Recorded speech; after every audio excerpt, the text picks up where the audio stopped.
"Help me, brother," I cried, stumbling into his home on a freezing winter night. My clothes were torn and tattered, barely providing any warmth. I stumbled into my brother's home in the middle of a freezing winter night, holding a baby in my arms. "Help me, brother," I cried again. He was speechless at the sight of me, so changed and frail, clad only in a tattered shirt and barefoot. "What on earth happened?" he quickly asked, ushering me into the house and warming up the room. The baby, wrapped in my jacket, was sound asleep, but I couldn't stop shivering. "Who did this to my precious little sister?" my brother muttered through clenched teeth. "Sarah, it's going to be okay now." Upon hearing my brother's gentle voice, I felt a wave of relief wash over me as if all my strength had drained from my body. "My name is Sarah, a 27-year-old homemaker with a young son. I was once a nurse until Jack, the son of the hospital director, proposed to me. Jack was kind and efficient in his work, which initially attracted me to him. I have a brother who is 5 years older than me. After our parents' tragic death in a car accident when I was 4 and he was in 3rd grade, he became my protector. Our parents died when their car was hit head-on by a truck whose driver had fallen asleep at the wheel. My mother, also a nurse, was working late, and it happened when my father went to pick her up. Before leaving to pick her up, my father had casually told my brother John, 'I'm counting on you to take care of Sarah.' These words became unforgettable for my brother, who took them to heart and has protected me ever since. We never fought. He has always been like a superhero to me. After the accident, it seemed my brother and I would be sent to separate foster homes. However, our paternal grandparents, who we hadn't interacted with much until then, took us in. When I first met our grandfather, his white hair and bushy beard made him look like a storybook Santa Claus. Seeing John, he muttered, 'You're the spitting image of your father,' and I believe I saw tears in his eyes. Our grandmother was a kind woman who hugged me tightly and said, 'Poor child.'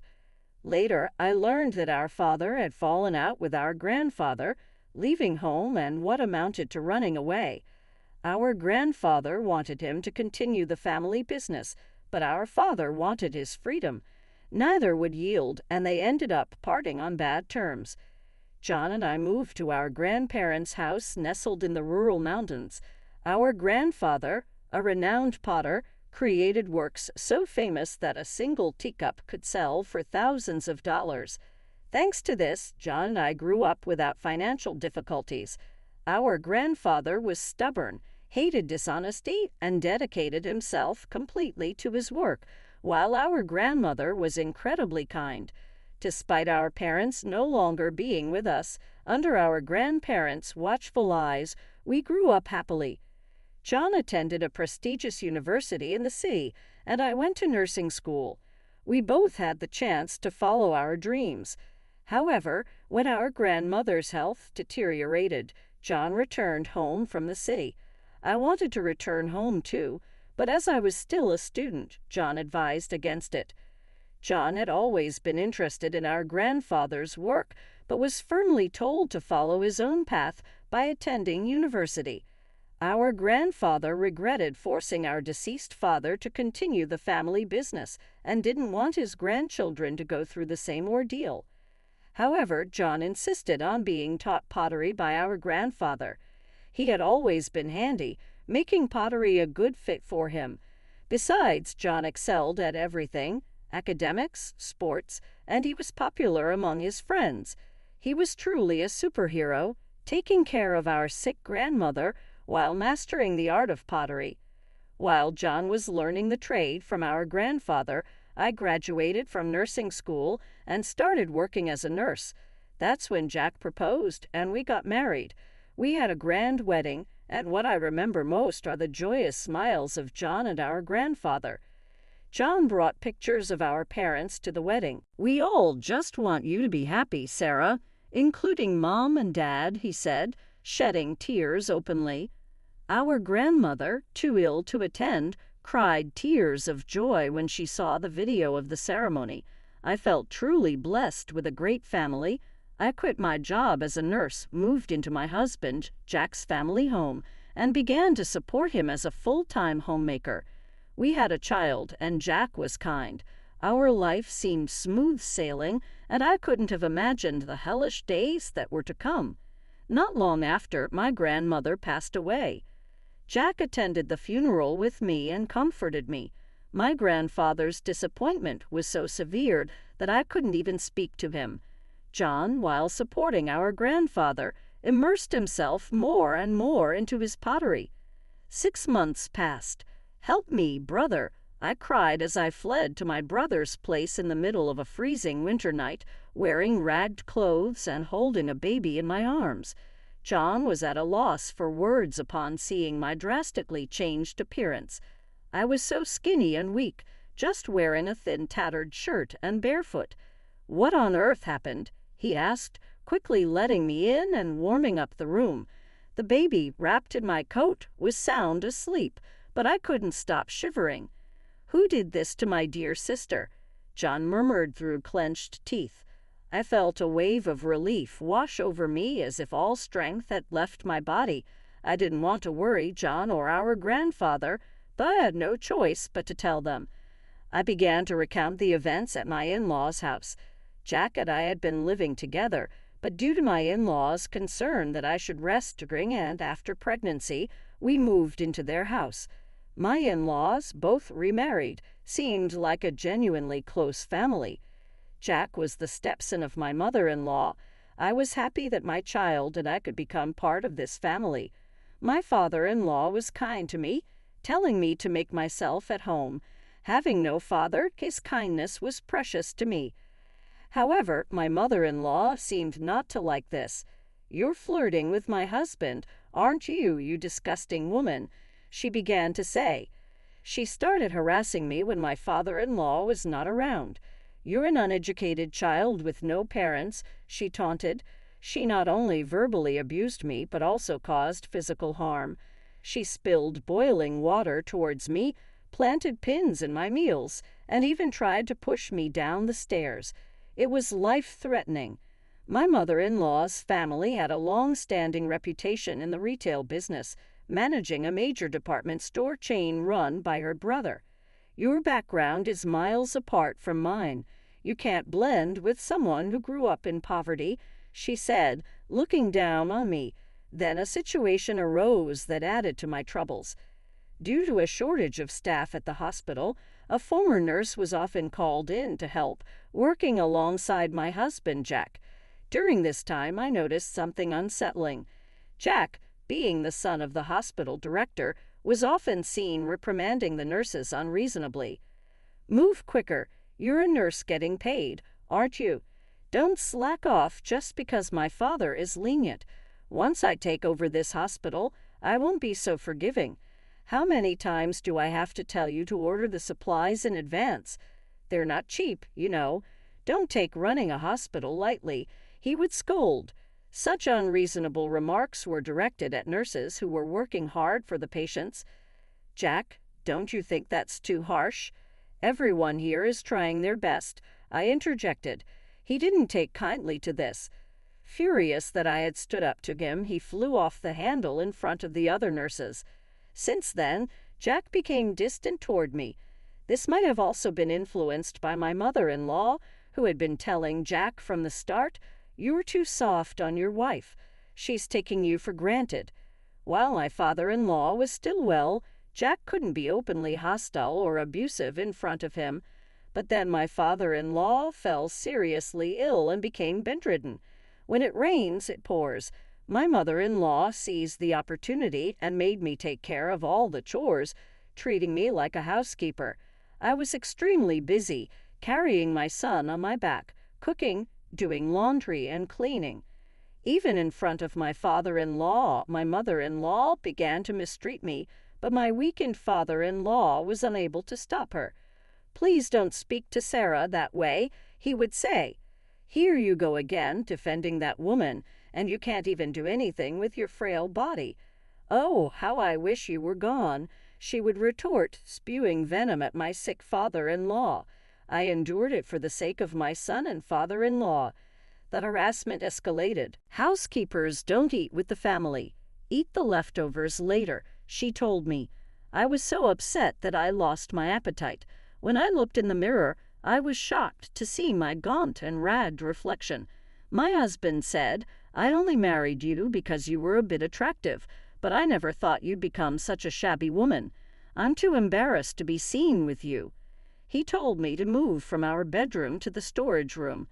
How cruel can people be? My husband and mother-in-law began to verbally abuse even my son. Of course, he's not smart. Look at who his mother is, my mother-in-law would say. His constant crying is annoying. Make him stop right now, my husband would demand. It felt as if something inside me had snapped. I had made up my mind to run away. My only concern was my father-in-law. If I didn't take care of him, who would? He would be in trouble. But my father-in-law said, "Don't worry about me, Sarah. You should escape to your brother's place." He pulled out several hundred bills from under his pillow and pressed them into my hand. I decided to flee on the spot in the clothes I was wearing.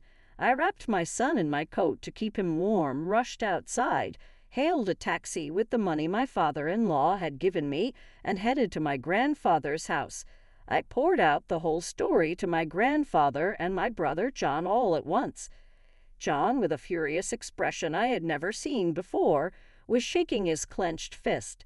He reassured me, saying, "You've had it tough, haven't you? It's okay now, relax." I burst into tears. My grandfather also muttered, "I can't forgive this." A few days later, I left my son with my grandfather and decided to return to my in-laws' house with John to collect my belongings. I had left in a hurry without a word, so I thought it would cause trouble if there was any fuss. When we returned to my in-laws' house, my husband muttered with a cold gaze, "You finally returned, ah?" John calmly replied, "My sister seems very distressed, so we'll be taking care of her for a while. We came today to collect some of her personal belongings." My husband retorted, "I married her, so if she doesn't come back, there will be no one to do the chores. That's a big problem for me." My mother-in-law, looking down on John, said, "I heard you do pottery. It must be a poor life, isn't it? Even if you take care of my daughter-in-law, it's going to be tough for you, right? Please send her back. It's a problem for us too." John clenched his fist tightly, and I could see that he was desperately trying to suppress his anger. When we asked to take back our belongings, we were directed to a storage room in the corner of the hallway that served as my room. In the corner of the cramped room were cardboard boxes and old appliances carelessly placed. There were a few changes of clothes for me and my son, no heating appliances, just a thin blanket and a thin mattress. John was at a loss for words, seeing the harsh conditions I was living under. He glared at my mother-in-law and said, "Is this where you shoved my dear sister and her child?" She retorted, "She should be grateful just to have a room. She's just a housekeeper."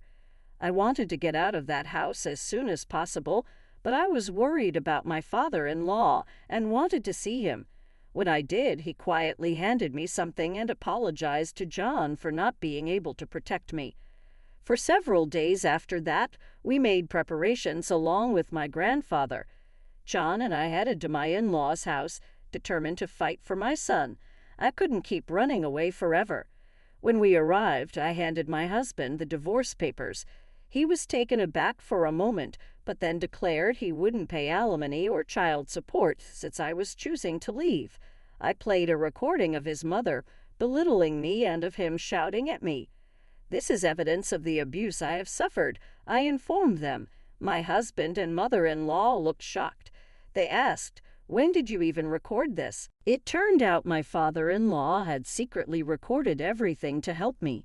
He had discreetly passed the recording to me when I went to collect my things a few days before.